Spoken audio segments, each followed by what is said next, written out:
4 জুলাই 2024 ঝুম বৃষ্টির মধ্যেও থামেনি প্রতিবাদ। শাহবাগ মোড়ে শত শত শিক্ষার্থী বৈষম্যবিরোধী ছাত্র আন্দোলনের ব্যানারে একত্র হন। তাদের চোখে ছিল স্বপ্ন, কণ্ঠে ছিল প্রতিশ্রুতি, কোটা ব্যবস্থা আর নয়। Hold the line! Don't let them break us! We stand for freedom! Dhaka বিশ্ববিদ্যালয়ের গ্রন্থাগার থেকে শুরু হয় এই দিনের মিছিল। মাস্টারদা সূর্য সেন হল রাজু ভাস্কর্য। প্রতিটি পথে শিক্ষার্থীরা উচ্চারণ করে, আমরা অন্যায় মেনে নেব না। এই কণ্ঠ ছিল শুধু প্রতিবাদের নয়, পরিবর্তনের ডাক। তাদের থামাতে হলে তালা দেয়া হয়, গেস্টরুমে আটকে রাখা হয় শিক্ষার্থীদের। কিন্তু প্রতিবাদ থামেনি।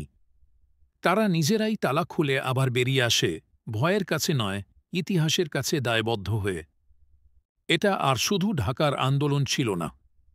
রাজশাহী থেকে খুলনা, কুমিল্লা থেকে চট্টগ্রাম, সর্বোচ্চ একটাই আওয়াজ, 2018 সালের পরিপত্র পুনর্বহাল করো।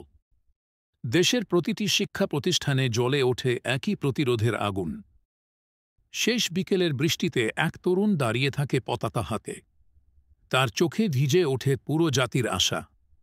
তার ঠোঁট থেকে ঝরে পড়ে শব্দ, আমি বাংলাদেশের জন্য দাঁড়িয়েছি।